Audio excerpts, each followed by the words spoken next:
Hello, ladies and gents.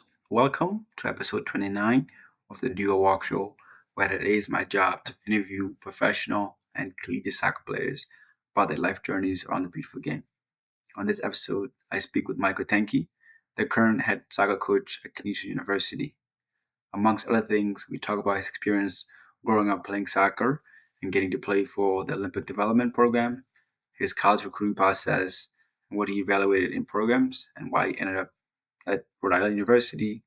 We talk about his professional soccer career, which was unfortunately cut short due to an injury. And we also talk about his current role as the head soccer coach at Canisius and what he looks for in a player.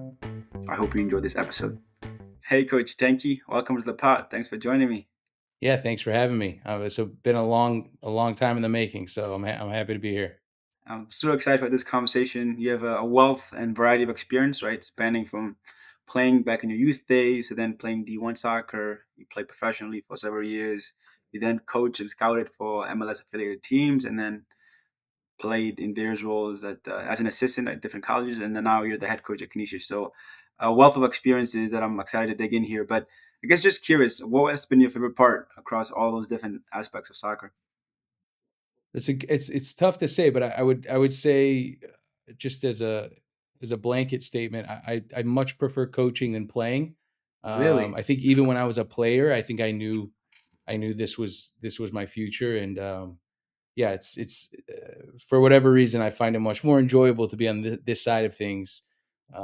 Maybe I just have to run less, or I don't take care of myself the way I had to when I was a player, but I really do enjoy the coaching piece, and like you said, I've gotten to enjoy coaching college as well as 12, 13 year olds and 16, 17, 18 year olds. So I've kind of seen it all in terms of age groups.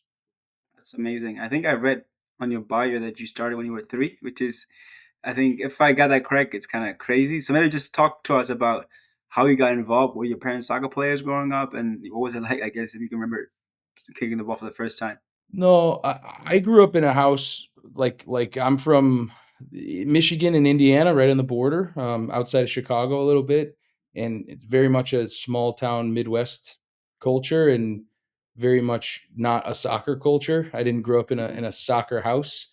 Um, my parents were more your typical American baseball, basketball, football kind of environment. But I just signed up for everything when I was a kid. I played it all. Even like I was on a swim team and a golf thing, and I tried every sport there was, and it was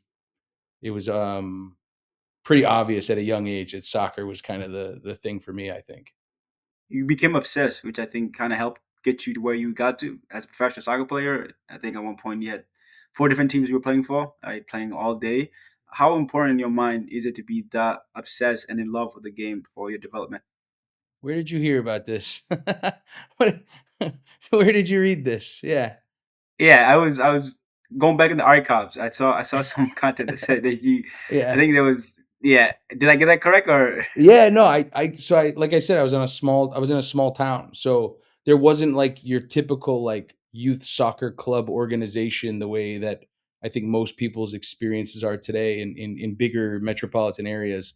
So I Yeah, was I was playing, I'm talking I was 16 years old or 15 years old, and I was playing, in the Mexican men's leagues on Tuesday nights, and I would play with my brother who was 4 years older on Wednesday nights, and on Thursday nights I would play with my neighborhood team, and on Friday nights I'd play with my club team out of Elkhart, Indiana, and I played, it wasn't like I said, it wasn't a typical kind of youth development platform that I experienced. I was just playing whenever I could find a game.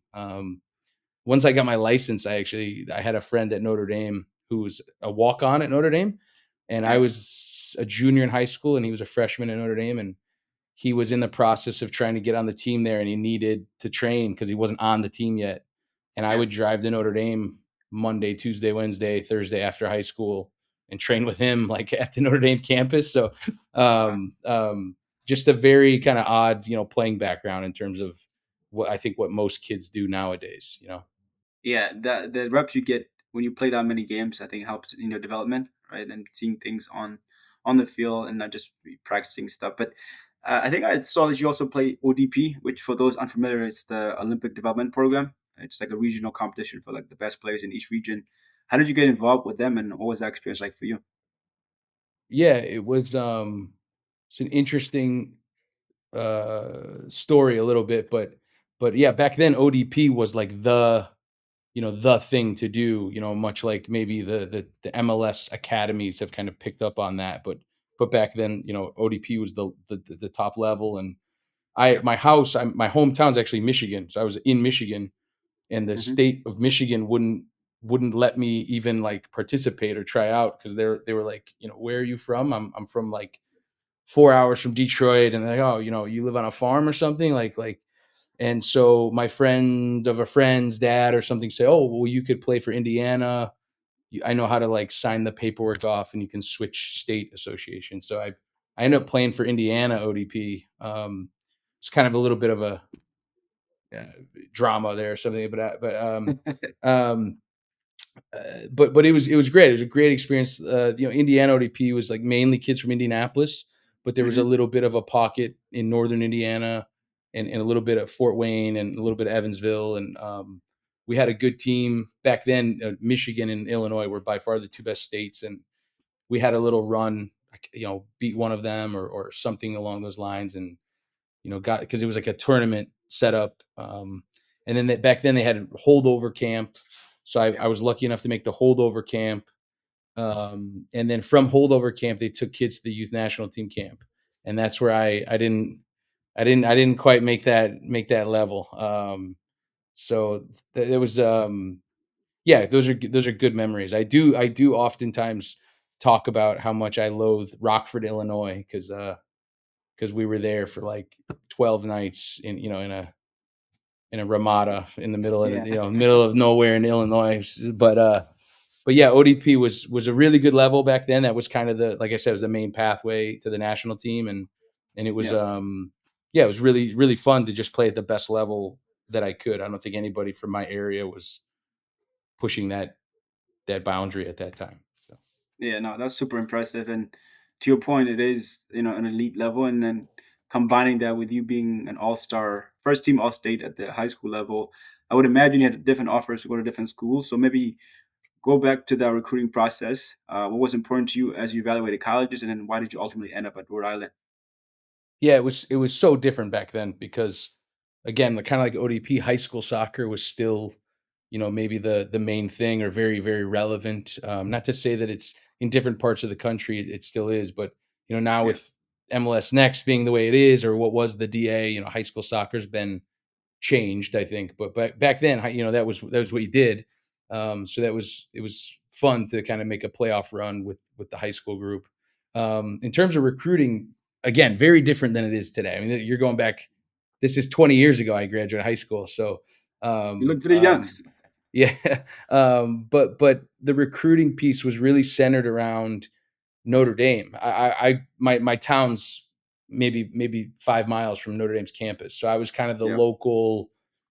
The old coach there, Bobby Clark, would call me the local yokel. But I was just always around camp, always playing, and most of my opportunities came from that. Not necessarily to Notre Dame. I think they offered me like a spot on the team, Yeah. um, but other schools that kind of saw me at that camp, and I pursued those. I visited DePaul. I visited Cincinnati. I visited IUPUI. I really wanted to go to a city school. Canisius. I didn't really know Canisius existed. But I would have loved to go to Canisius because I really wanted a kind of an urban campus. That's the one thing I wanted. My older brother went to college in Chicago, so I thought, oh yeah, I'm going to go to college in a big city. And I visited like 5 or 6 schools, all in cities, and then ended up at URI, which is not in Providence. URI is kind of a rural campus. So I thought I wanted this urban experience, but I ended up just making a soccer decision. I chose Rhode Island, not because of the campus environment, but just because of the soccer team and the coach and the program there. Yeah. I guess as a coach now, recruiting a lot of these kids, right? I'm assuming most of them are coming from the academies, right? As you mentioned, even when I was in college, I mean, when I was in high school, I felt disadvantaged a little bit because most of the schools, the Division One level, were looking at the DA academies to like recruit, and you know, thankfully I got Canisius right before I graduated. But I guess what are your thoughts on like people want to go Division One and feeling the need to have to go to a DA to like get recruited and get scouts to look at them? Yeah, it's hard. I think there's no one path. I think that's true if you look at any roster, even from your Clemsons and your Wake Forests, all the way Yeah, through to the lower levels of Division One. There's really unique cases on all of these rosters. I do think playing in MLS Next probably gives you more of a reach, yeah, more of a geographical reach, because coaches are seeing you at those events that are from coast to coast.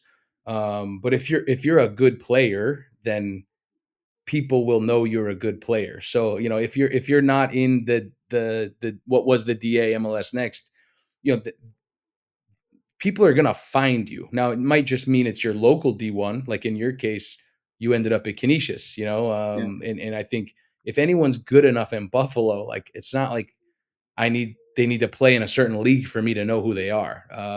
But I yeah, do think playing in certain leagues might, like I said, it might give you a little bit more of a reach and more opportunities, more eyeballs on you. But there's certainly no, at least not that I know, that there's no college coach that's like, oh well, if you don't play in this league, then you can't. That's not how it works. Now, if you're on a top MLS team yeah, and making the MLS Next playoffs, and maybe you're in an MLS academy. Uh, I think the Columbus Crew 17s just won MLS Next Cup. Like, if you're a starter on that group, well, there probably is some truth to your level compared to maybe a local high school player in Buffalo, and that's not meant to offend anybody, but there's probably some truth to that, but there's, like I said, if you're a good player, coaches are gonna find you. So, is it even for everyone? No, it's just like life isn't really fair for everyone, and not everyone has the same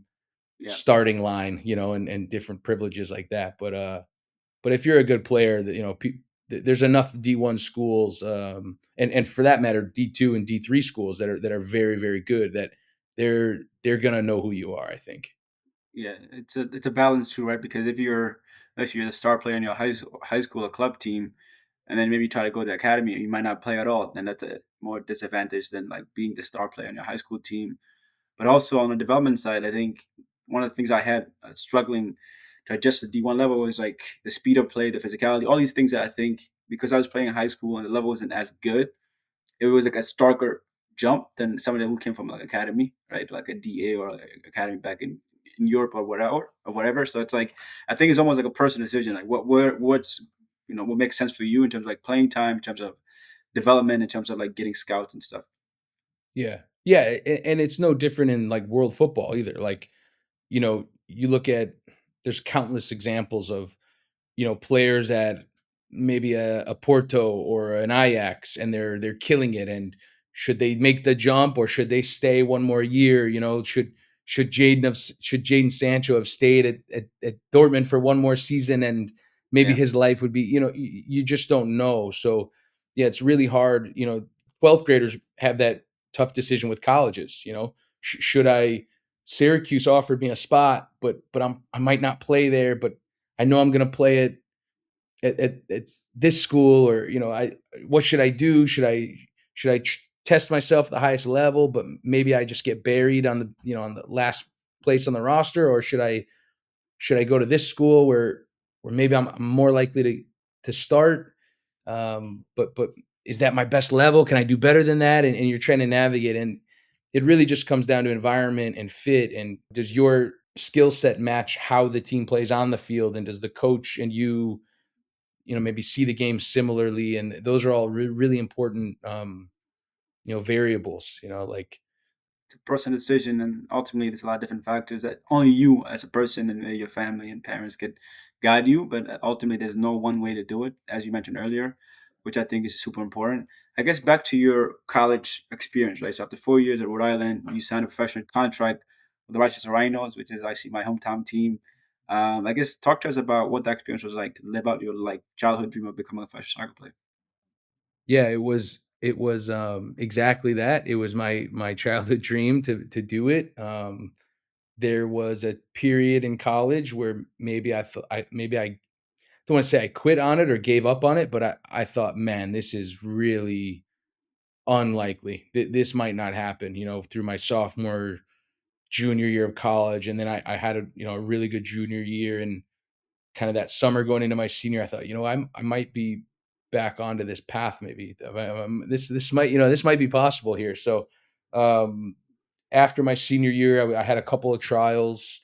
I actually had a backup plan. You might appreciate this. I shouldn't call it a backup plan. It was actually my plan, my Yeah, straight up my number one plan until the pro thing kind of started to become more realistic.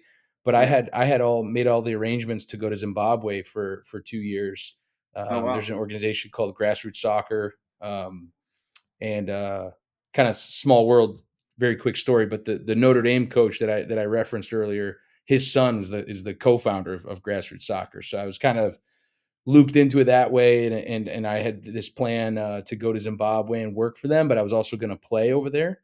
Um, so I was like ready to do that, and I was really excited. And there was a little bit more traction to this pro stuff, and um, Sporting Kansas City was gonna bring me in a preseason, but the expectation was that I would leave school, and I think their preseason was in Mexico, and they said 6 weeks, and I was like, man, like I'm 12 credits away from graduating college, and I'm gonna just go to Mexico and play soccer for 6 weeks, and most likely then get cut. It's like, and then what do I do? Do I go back to URI in mid March and say, can I graduate? They're gonna say no, no, no chance. So um, I was getting a little bit of interest and offers and things, and the Rhinos were really the one place. The coach there was Bob Lilly, who appreciated my desire to graduate college. So he was like, yeah, come in,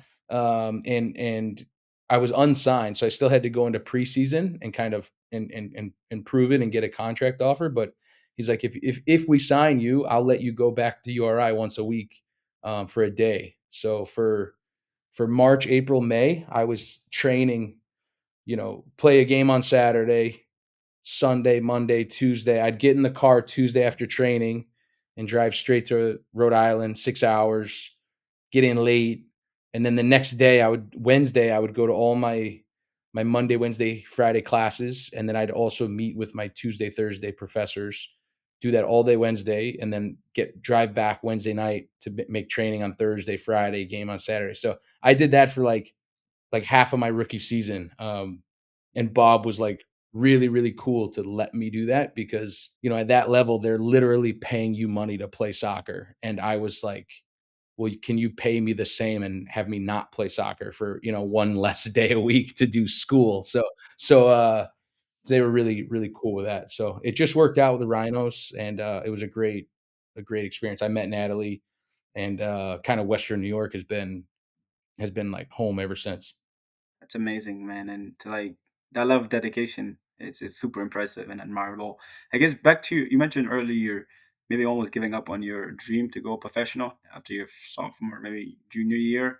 And I think for me, now that I kind of pivoted. So going to college, like, oh, if I can go professional, that would be the dream, right? Struggle with confidence and adjusting the physicality of the league and all the sort of things. And I was like, even if it does work out, I'm looking at like USL League Two, maybe the third division, and there's no money involved there. That's assuming everything goes really well. Like I'm past this issue with confidence. I've grown into my body. Like I had gotten Scott looking at me. I was like, it just the risk reward profile wasn't for me. It wasn't worth it. So that's why I decided to pivot into finance. But maybe talk to us about the issues you had or the struggles you had, and then how you overcame them. Yeah, I think, I don't know if having an issue or struggling is even the right description, but I think everyone has that dream, as you said, like you yourself included. And to a certain degree, everyone makes that realization at some point.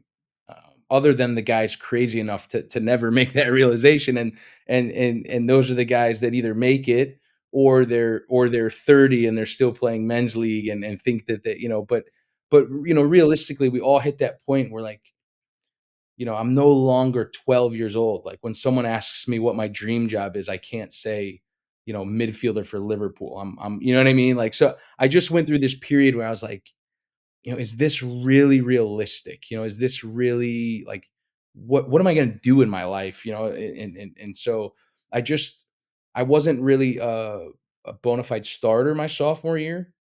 And I just thought, man, if I can't start for Rhode Island, like, how am I going to play pro? The pros are the best players, and I'm not even starting for Rhode Island.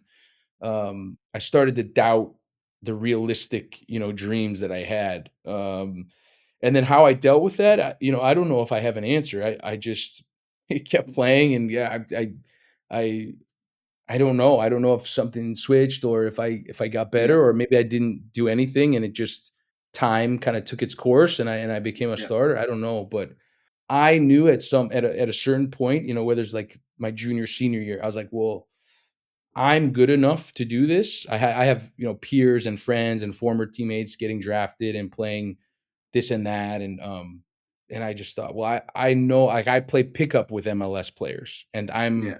I and see their I'm, level. uh, I'm the same, I know, but I also knew that nobody else in the world knew that other than me. So I've gotta keep playing at that level till someone notices. But yeah, I think maybe that's the answer to the question is some of those pickup games in South Bend at Notre Dame's campus and in Chicago, where I'm playing pickup with pros and no one even blinks that I don't belong out there. Then I'm thinking, well, do I like am like wait a Yeah. minute here, like I'm Yeah. like I just scored, or I just nutmeg this guy, or whatever it was. I'm thinking, well, I think I can do this. So there's a little bit of like validation when I was just playing pickup soccer, not Yeah.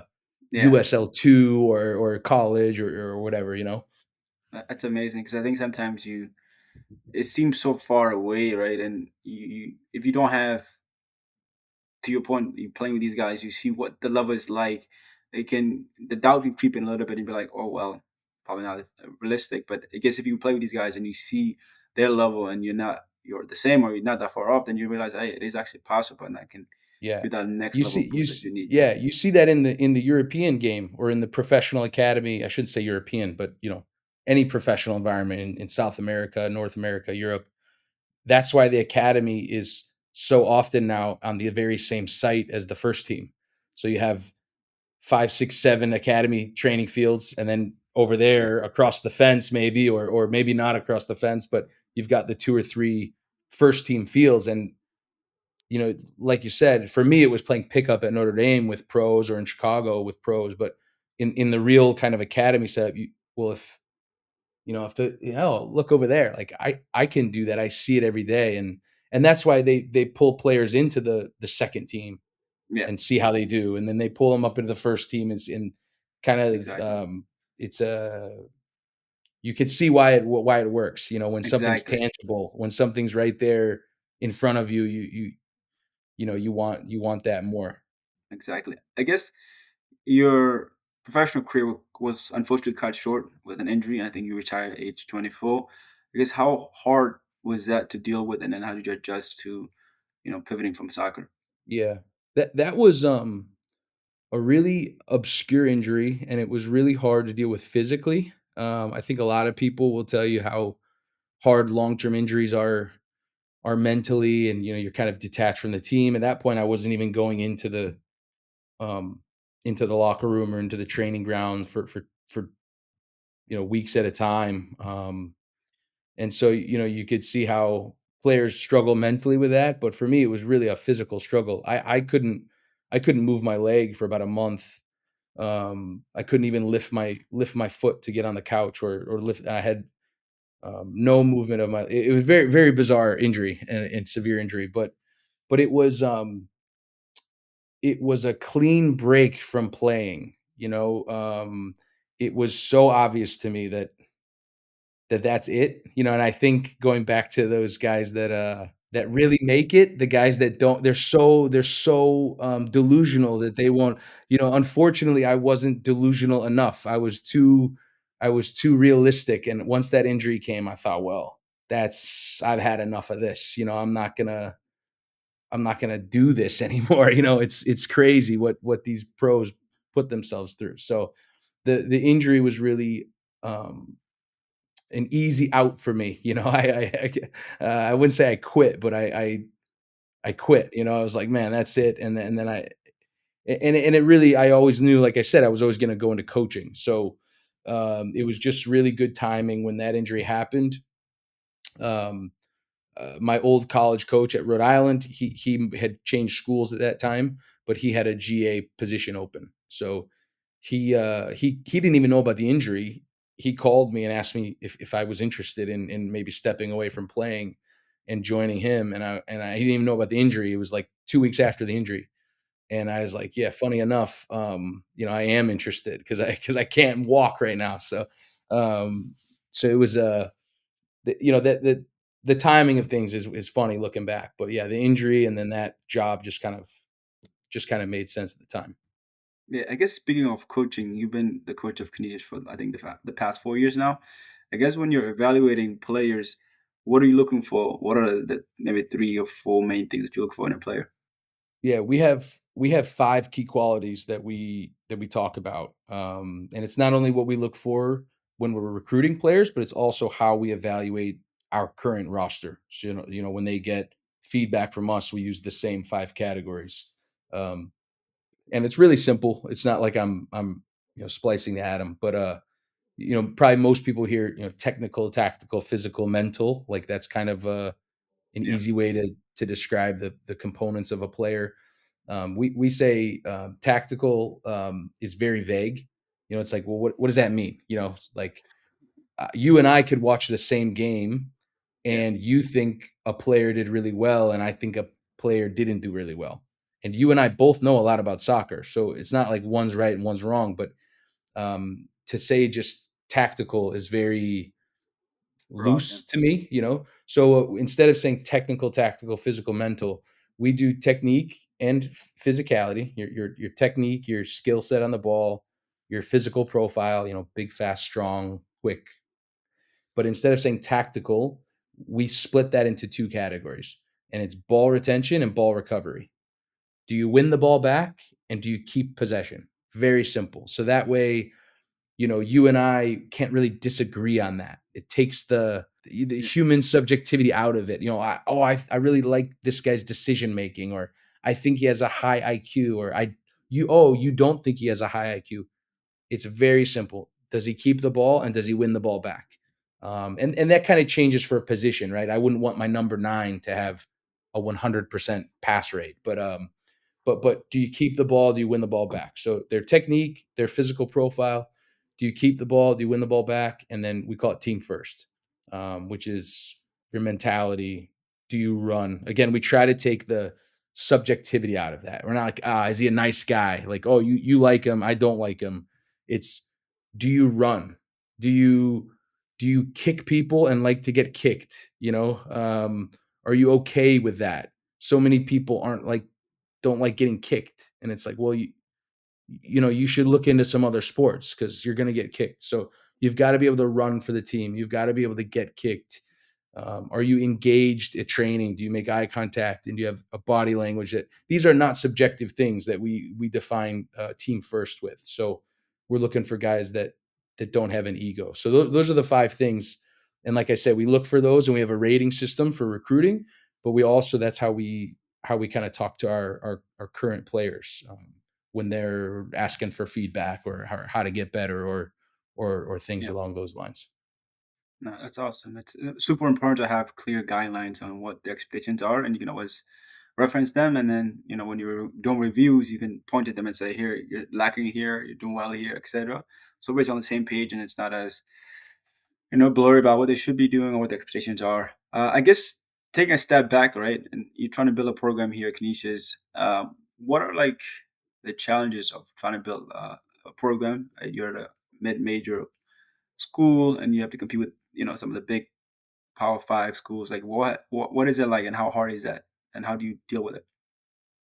Yeah, I think you have I think you have hard challenges and soft challenges. And what I mean by that is the hard challenges, like the tangible ones are maybe tangible challenges and or direct challenges and indirect challenges, but the direct ones is just the budget. I mean, we have one assistant coach who's it's a part-time position. It's not even a full-time position. We have less scholarship money than most of our peers.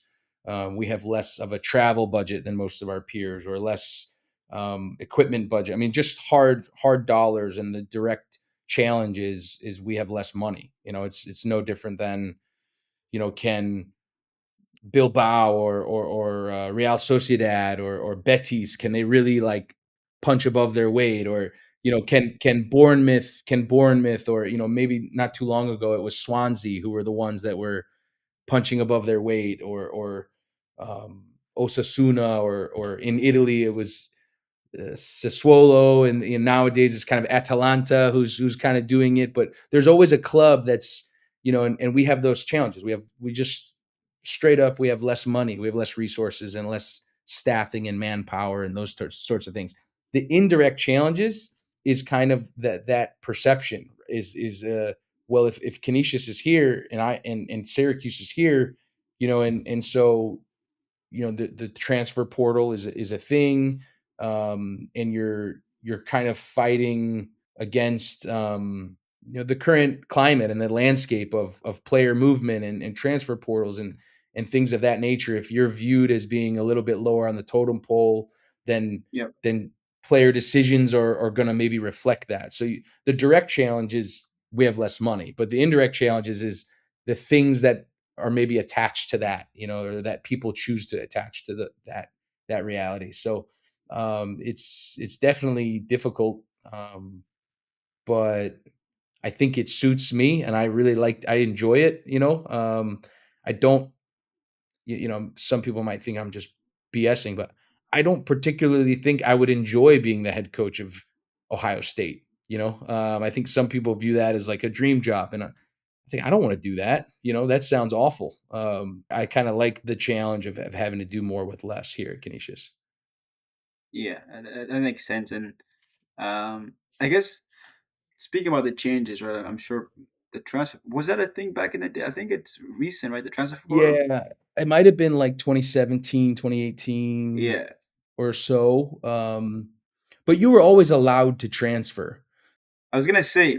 I think I can't remember, but I thought if you transfer, you had to sit out a whole year. So there was like a hit every time you transfer. I don't know if that was the thing when I was still in college, or if that's changed now. You can just transfer and play right away, right? So back then, you could transfer and play right away. I think there might have been a slightly different rule for football and basketball, or within conferences. I know when I was a coach at Dayton, if a player requested a transfer release, is how it worked. So you had to go to your Yeah. current school. This is before the portal. You'd Yeah. come to the coach, say, "Coach, thanks for everything. I would like to go to a different school." And at that time, the school had to sign the release, but everyone signed the release. It wasn't as if, in men's soccer, it's not like, you know, um, it's not like basketball and football where so everyone was signing the release. I think at Dayton, funny enough, we got to put in the contract, if you went to Ohio State, and I think we put Xavier. Like if you went to Ohio State or Xavier, you had to sit out a year. So that was Mm, like on the school release you. But pretty much everyone's like, oh yeah, fair enough, we'll release you. And it really wasn't a big deal. I think the portal in theory didn't change anything because kids were always allowed to transfer. I yeah. think what it's done is created a culture of kind of celebrating Mm, leaving, and this um I don't know, you and and I'm even older than you, but I don't think people would there's a social media aspect to this where if a player left Rhode Island when I was there, then he just left Rhode Island, and he went to whatever. But yeah. now if you leave Rhode Island, you post on Instagram, I want to thank God, I want to thank my coaches, I want to, I'm so blessed, I'm going to go to yada yada this school, and then it gets, 900 likes or 1,000 likes. It's like there's a little bit to that where Yeah. where if there wasn't that element of transferring, I wonder if it would happen Yeah, so much. And I'm just talking about soccer because in basketball and football, there's real money involved now. So of exactly. course that, I think people should and deserve to cash in on that if that's how good they are. But in the soccer, and there's a little NIL money in soccer, but I don't think anyone's getting rich necessarily. No, And certainly some kids are making, maybe they are getting rich a little bit, but you're talking very, very few the top D1 dogs. Yeah, soccer players, very few. So, why there's 1,000 kids in the portal, I can't get there myself. yeah, and there's a balance to it, right? Because again, if you feel the program's not right for you, it makes sense maybe to trans, but at the Sure. same time, there's certain things in life you just have to work through, right? Like maybe you're not getting the time you should be getting, and maybe you just have to work harder or figure something else. Yeah. I don't know if necessarily transferring is always going to be the best option, and maybe not, right? So I think this Yeah. is Yeah. another of like you lose some of that aspect of like, hey, just the real life is not going to be as you like it to be. So if you can just deal with Yeah. the environment you dealt with and figure it out, that might be better suited for you long term. Yeah. Speaking of changes, the NCAA and US Soccer recently came out with this new format change, right? Where the season is now extended. Instead of just having a fall season and like the spring season is almost like your throwaway where you can develop players and not really matter. They've kind of converged to a whole like one big season. Like, what are your thoughts on this new development, and how do you think this can impact the game? Yeah. It's been a long time coming. The coaches that have been leading this charge, they started it when I was in college, I think, so it's been Oh 20 wow, years, maybe 15 years. So it's maybe, if not anything else, it's a lesson in persistence. So some of these guys have kept pushing this. I think it's a better model on paper. It does make sense. Um, you take the same 132 days, and instead of putting 100 of them in the fall and 30 of them in the spring or whatever it is, you kind of even out the 132 days. Same thing with the games. Instead of playing 20 games in the fall and 5 in the spring, you kind of spread it out, and now the cadence of games in the fall: Wednesday, Saturday, Tuesday, Saturday, Tuesday, Saturday. Um, is not healthy for the players physically. That schedule, they have more missed classes in that schedule, yeah, and a simple thing is like an ankle sprain. Might be 3 weeks with an ankle sprain. In the current model, you can miss 6 games. I sprained my ankle, I'm out 3 weeks. I missed 6 games. Where I think it's going to make a little bit more sense to play yeah, Saturday, Saturday, Saturday, and get a full week's training. It'll be better for their bodies. And like I said, less missed classes. A lot of it makes a lot of sense. The other thing is we won't be starting on August 2nd anymore. We'll be starting on August 22nd when the greater student body moves into campus. So you're kind of playing college sports during college, which makes more yeah, sense than playing games before school even is in session. So a lot of yeah, it makes a lot of sense.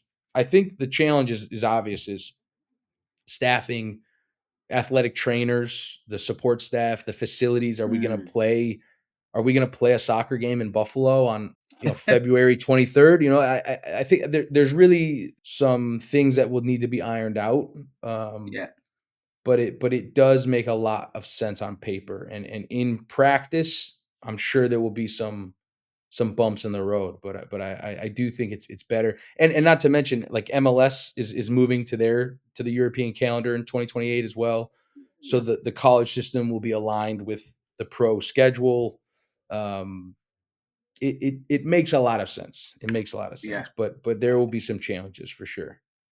I agree 100%, especially for the smaller schools like Canisius, right? Because yeah, I can imagine when we used to practice in the spring, we had challenges with like the baseball team, the softball team, Yeah, lacrosse, and all these other things because it's just that one field, right? And so now I think then it didn't matter because it's just practice, we can move around. But if it's a game and there's a program yeah, coming in, then that's a bigger challenge and you can't just move that around. So yeah, logistically, it yeah, might be harder, but I think from like a development perspective, right, you have more time to coach and implement your tactics.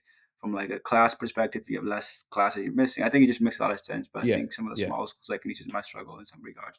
Yeah, and those challenges are certainly going to hit the smaller schools harder. but it's not just limited to the smaller schools. North Carolina men's lacrosse play on the soccer field in the spring. So, Mm. now even at that level in the ACC, there's going to be some figuring out to happen. Is how's everything going to work? So, like I said, there's certainly going to be some adjustment period and some learning on the fly. But I am excited for the kids, for the student athletes. I think they'll get you know a better all around experience. Yeah, I agree. And then last question on this segment for you. What advice would you give to young soccer players out there that want to maximize their talent and get to the highest level possible for them? This is very vague or a blanket statement, but you know, you have to master the ball. You have to master the ball. There's so many players that say, "Oh, what's my next step? Should I go to this club? I'm a U15 player. Should I go to this club? Should I? I'm a 12th grader and I'm looking at college, and and they haven't even mastered the ball. Um, I kind of joke around with Carl, our assistant coach. And it's funny. I thought you were going to ask me a lot more about the coaching stuff, but you asked me a lot more about my playing background, which is fine. But I make this joke with Carl all the time that, these kids have hobbies. This is our joking tone. We didn't have hobbies. When I was your age, you know what my hobby was? This soccer was my hobby. You guys got hobbies.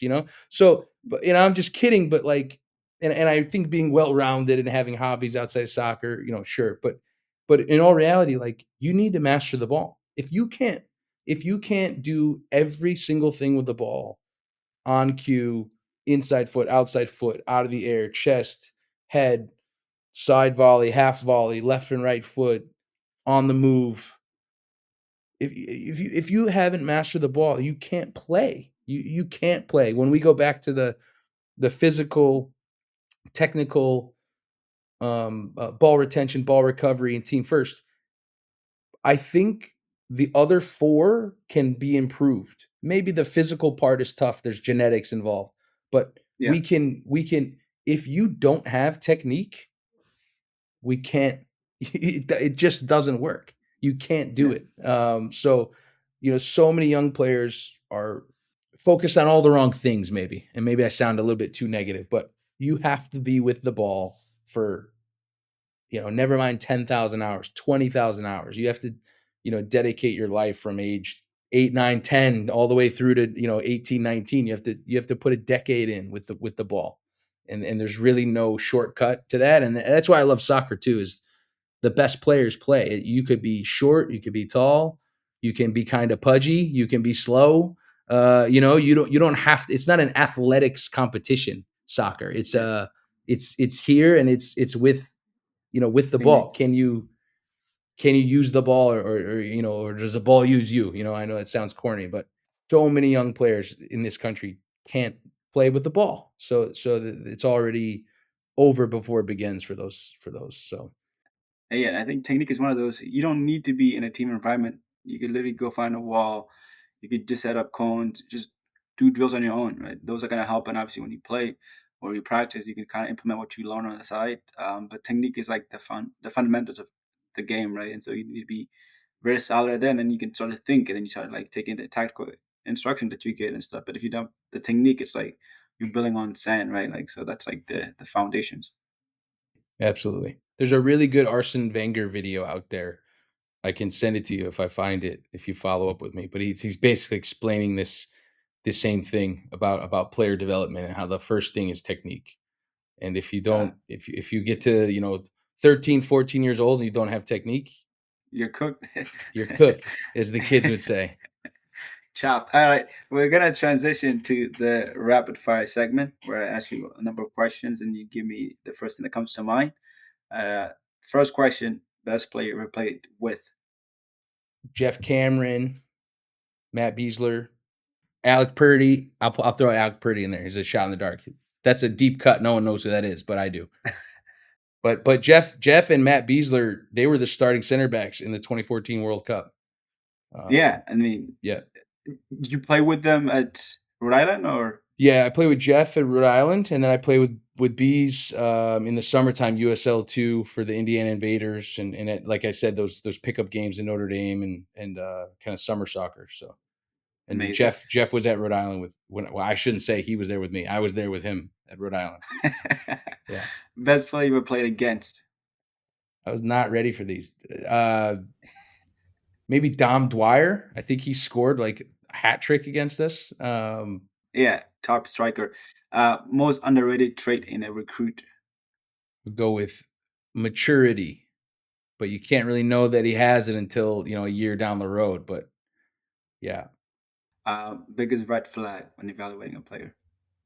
I mentioned that team first being the fifth, kind of thing we look for. Anything that would go against that. I saw a player during a kind of a injury or something. It was very hot, and he came over to the sideline, and a parent, I think it was his mother, gave him a water bottle, and he kind of like threw it, and I just, and it I think he said something too, but I don't know, anything that's big ego, bad Yeah. teammate, lazy, these kinds of things. If you don't like to run, that's an issue. Do you guys still do the 2 mile, or what do you guys do now for fitness? Hell no. Can I swear? No. We Yeah, why not? That was my. I used to win those things. no, we actually do 5 different fitness tests throughout the year. 2 of them are in August, but then we spread the other 3 out. I think it's good because all fitness tests are a little bit different, and certain body types or certain people have maybe a little bit of advantage in one or the other. But Yeah. but we don't do the 2 mile. No. And I also heard you guys did the 2 mile at Delaware Park, but Delaware Park's 1.75 miles, so that's not even 2 miles. So I don't know what's going on with that. I think they move, so it's like we start one spot, and then when we came back to the finish line, they were further up than when we Yeah. started. I don't want to come across like I'm on, Dermot or anything, but no, we're not. We didn't do the 2 mile. No. What's your issue against the 2 mile? I just don't think it's applicable. I don't think it's applicable. We do a 1 mile, Okay. and there's a little bit more to that one of kind of maxing out. I think Liverpool, with under Klopp, they would do a 6-minute run and see how far you get. But there's like a different algorithm to figure out like your VO2 max based on like a 1 mile Yeah. run or a 4,000 meter or something like that. So we do a 1 mile run. So I shouldn't make fun of a 2 mile run, but yeah, I think the 1 mile seems to be a little bit more applicable to things. But we do like a yo-yo test, so like a like a Yeah. beep test. We'll do a 1 mile. We do a treadmill test when the guys come back in January, and that's basically just because of the weather. So the treadmill's inside. And then later in the spring, we do what's called a Bronco, which you can Google that. It's 1,200 meters. And then we do a hill, like a hill sprint, three reps up a hill. So we have a kind of different, like I said, different varying fitness Yeah. tests. Yeah. Makes sense. Back to the rapid fire questions. Best advice a coach ever gave you? This, I don't know, this comes to mind. It's so silly. When others are walking, jog. When other people are jogging, you can run. When other people are running, you can sprint. I think I remember who told me that. I mean, it's really like really simple, but um, Good advice. One thing you wish that all freshmen knew before they arrived on campus? I wish they knew how to take care of their bodies, diet, recovery, sleep, putting away their phones before bed, getting the right amount of sleep, drinking the right, enough water, recovery after games. I wish they knew that part a little bit more. Yeah, I think that's like what comes with playing at that level, right? Like that's what the pros do. Everything matters. You have to be thoughtful about how you're managing your body, your diet, etc. So it makes sense. Last question for you: who do you think is winning the World Cup this year? So there's a little bit of a history of when the World Cup's hosted not on European soil, then a European team doesn't win. Now that didn't Really? happen.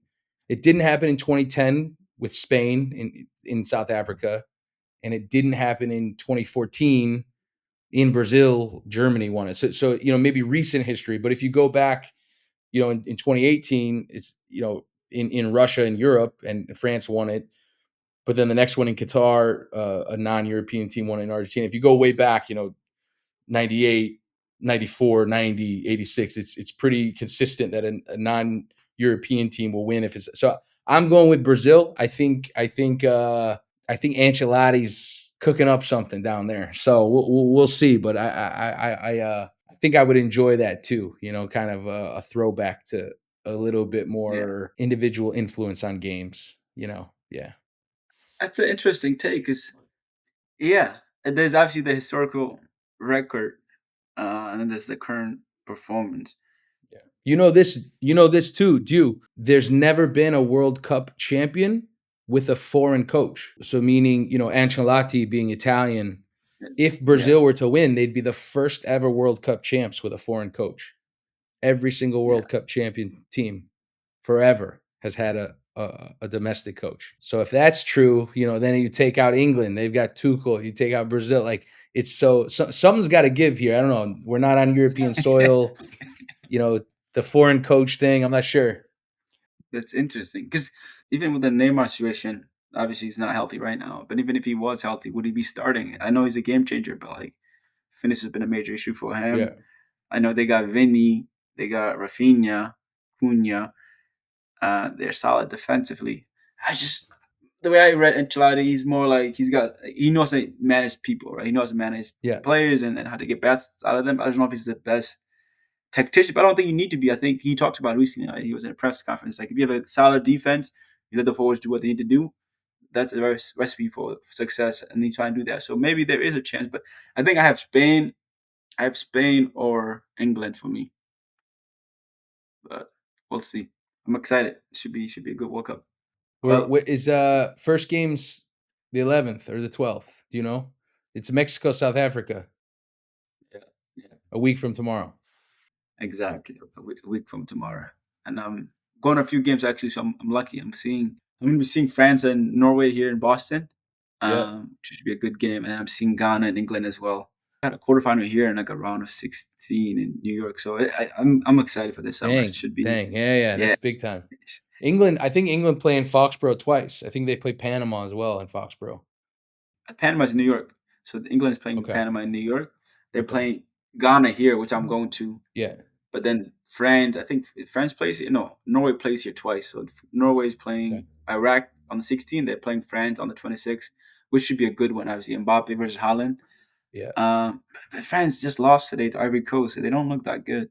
But who knows? It's always France. They went to the last finals of the World Cup, so I'm sure Yeah. they'll be up for it. Yeah. But again, I don't want to take up too much of your time. I know you have heavy. All good. All good. Thanks for having me. I've enjoyed it. Thanks for getting on and sharing some of your valuable insight. Thanks for taking the time out of your day to listen and support this podcast. It is very much appreciated. Please follow the show if you don't already do so. The show can be found on YouTube, Instagram, TikTok, and the rest of the other major platforms. As always, be kind to yourself, be kind to others. Much love. This show is produced by Yak Awok and original music by Scott Holmes.